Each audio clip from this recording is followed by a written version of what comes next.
Alright, so today it's Foundation Friday. This is where we try out a new foundation every single Friday on my channel. I have been putting off this foundation review because whenever a foundation or any makeup product has this much drama surrounding it, I just don't want anything to do with it, but I'm still getting questions from you guys to review this foundation. So I figured I would do it. I'm just going to briefly address the elephant in the room. This had a ton of drama surrounding the shade range. Rightfully so. It basically had an image. I'll pop it in right here. There were no deep shades. There was no diversity within the shade range, and I think that's the big issue. A lot of foundation lines have shitty shade ranges. This is a known fact. They don't go super light and they don't go super deep. The issue is when you have all of them clumped into one end of the spectrum, at least in my opinion, where there's no diversity in the shade range whatsoever. When you have 29 light to medium shades and one medium dark shade, that's an issue. So let's get into the product. This retails for $40, has 1 fluid ounce of product in it, which is standard, comes in 32 shades. It's supposed to be a full coverage, flawless finish, revolutionary bare skin feel. Whipped liquid glides and bounces easily, so it never looks cakey or fake, no matter how much or how little you layer on. It's supposed to be lightweight and buildable, looks picture perfect in real life and on screen for up to 24 hours. Even though this is supposed to be matte, on Sephora it says it's for all skin types, and it does say it has hyaluronic acid in it. It's vegan, cruelty-free, and gluten-free. So I picked up the lightest shade, 1.10. If you're any more fair than I am, this one probably won't work for you, but I'm going to start swatches here so you can see what the lightest shade of the Beauty Blender foundation. Did I ever even say what this is called in this entire video? Wow, this is the Beauty Blender Bounce Liquid Whip Longwear Foundation. Great YouTuber. Anyways, I'm going to start swatches here so you can see what the lightest shade of this foundation compares to some of my other foundations. Alright, so swatch time. Right here is the Beauty Blender foundation in the lightest shade 1.10. Dermacol 208. Flower Beauty Light Illusion in L1. Maybelline Fit Me Matte and Poreless in 110. Wet n Wild Photo Focus Foundation in Porcelain. And CYO Life Proof in 101. By the way, I have a bruise here from an IV. But if you enjoy Foundation Fridays, don't forget to give this video a thumbs up. I have a whole Foundation Friday playlist down below if you want to watch any others. And a bonus video also went up yesterday. It was a vlog. Lots of good stuff in there. Showed you kind of like my nighttime skincare routine right now. Did a little Sephora VIB sale haul. So I'm going to link that video in the eye and down below too, in case you didn't know it went up. Okay, so right now it is 7:53 in the morning. No more Halloween background. So I'm going to take this out of the box for the first time. I have the shade 1.1, which you guys have already seen swatches of. I have not done them yet, so I don't know how the shade's gonna be. Whoa, this thing is big. This is a hunker. That's actually a very large bottle. And then it actually squirts out right here, which is wild. So you're supposed to be able to like put your beauty blender right there or your brush or whatever. I actually think that's really cool because it's basically like eliminating the need for a foundation palette. So let's squirt this out and hope it doesn't like fly all over. I feel like it's just gonna like squirt out. Weird. So I'm gonna squirt out about that much to start. Looks like it's pretty thick. It's not moving too fast on there. So on this half of my face, we're gonna use my Sigma Fady sponge. Not a sponge, brush, whatever this is. And on this side of my face, I'm gonna use my LA Girl sponge. Actually, I'm not a fan of beauty blenders. I don't find them to give me the best coverage out of all the sponges, so I definitely prefer this one, and it's way more affordable than the beauty blender anyways. It's supposed to be full coverage and a matte finish. It definitely is feeling like a foundation that you really have to work into your skin. Like this one isn't just kind of effortlessly blending. You do have to really blend this one. It's not looking the best on my chin and in my pore area. It's not full coverage. I used a decent amount and you can still see redness and my scarring coming through right there. So I will try and build it up just on that one area to see if we can get it to full coverage like they say.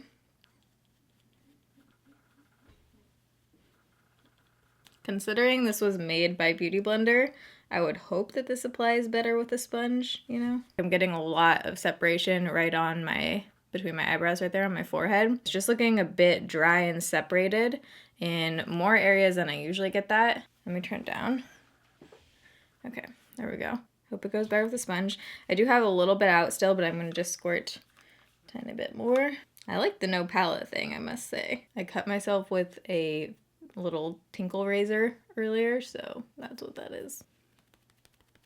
This is one of those foundations where you get like almost streaks as you blend it out, and then it kind of sets down a little bit more, but as I'm blending it, you can see that more marks are being made on both the brush and the sponge side that happened. Smoothing over that chin area. Still looking pretty dry and separated right there. My face is well moisturized right now. I didn't use a retinol or anything last night, so my face is just like normal dry for me right now, but not like peely or anything. So I'm gonna use the sponge to go over the center and the rest of my forehead. I'm not liking this. It definitely doesn't look like full coverage. I would say with the brush and a sponge, this one is solid medium coverage. I did get better coverage with the brush. So I'm gonna add a bit more right here to see if we can build that up. If you have textured skin, like I do, this one is probably not gonna be the most smoothing foundation based on how it's sitting on my skin. Okay, so even built up, it's not totally covering it. Shade I would say looks pretty good. Hopefully it doesn't oxidize. I think just looking at my neck, it looks like it's a nice neutral-ish tone. I'm going to take a look up close in this giant ass mirror here. Ooh. This is the first time I'm looking at it like up close, and I hope it's showing up on camera. Turning it even more down. Looks very makeup-y and like it's just like sitting on top of my skin. Getting much more dryness than I usually do around this area. Starting to crease right here. Starting to crease right here. But we'll see how it works throughout the day. Right now it is 8:05 and oops. Right now it's 8:05 in the morning. I'm gonna do the rest of my makeup and then I'll show you guys a flash test and we'll do some close-up shots and natural lighting. Hopefully it's actually light out. I don't even know, haven't opened my blackout curtains yet. To the touch right now, it feels like it's just setting for sure and it doesn't feel super sticky. Has a little bit of tackiness to it, but definitely feels like I could blend stuff on top without setting it. So that's what I'm gonna do. I'll check back in a few minutes once the rest of my makeup's on. All right, I think I redid this winged eyeliner about 25 million times. It's one of those days. This is as good as we're gonna get. Right now it's 8:31. The check-in time is 8:10 since that's when I finish up with my face makeup. So I didn't have to blend powder over my cheek area to blend my bronzer and stuff, but I wouldn't say it looks particularly smooth. Like I do think it looks a bit patchy. So maybe next time I would powder right here, but I don't, it was weird. It wasn't like a drag or anything. It just looks a little bit patchy on top. Same thoughts, not loving how this is sitting on my skin, particularly on my forehead. In this area where I get a lot of creasing, I am already getting a ton of creasing right here around my pore area. But overall right now, it just does not look good enough for me to want to wear again.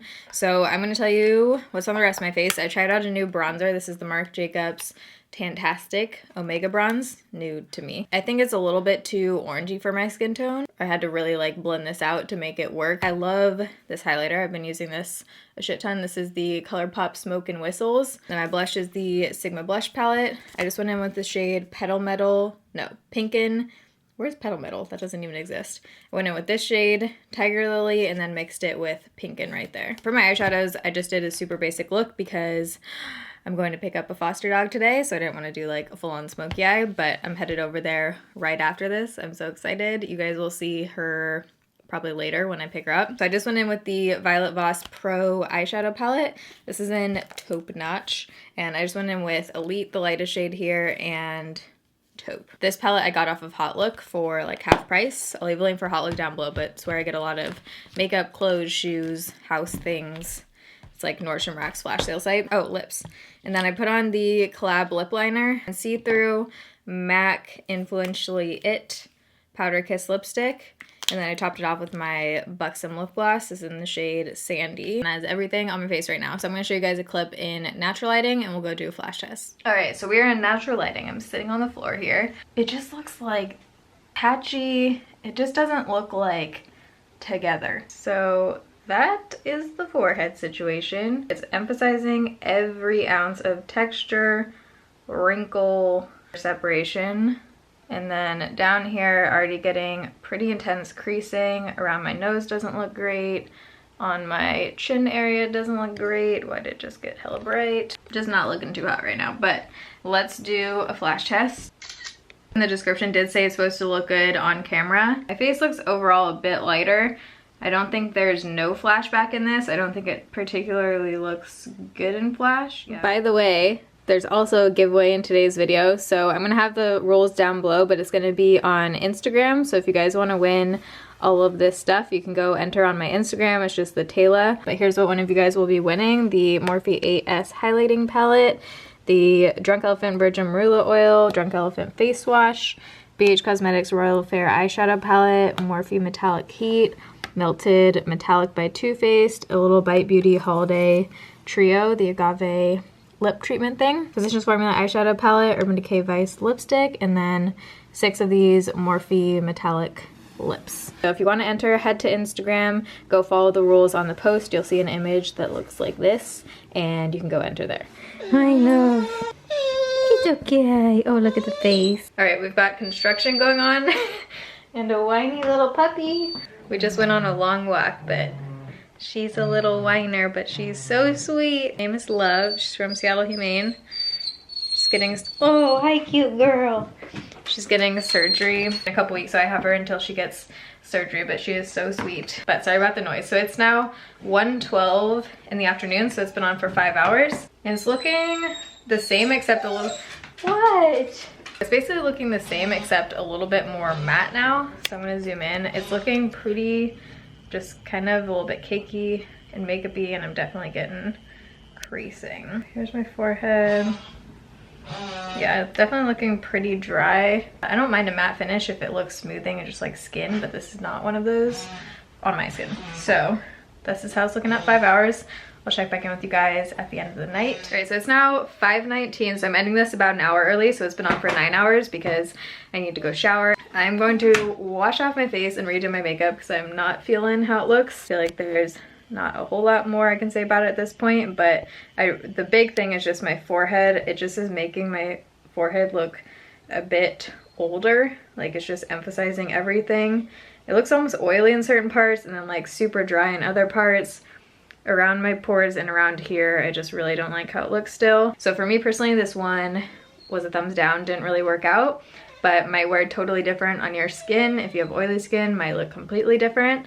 But I hope you guys enjoyed this Foundation Friday. If you did, you can give it a thumbs up. If you want to see more of Love, you can follow me on Snapchat and Instagram. I'll probably be posting endless dog snaps from here until she has surgery in a couple weeks. Love you guys. Thanks for watching. See you in my next video. Bye. That's actually a pretty large... That's actually a pretty... Oh my god.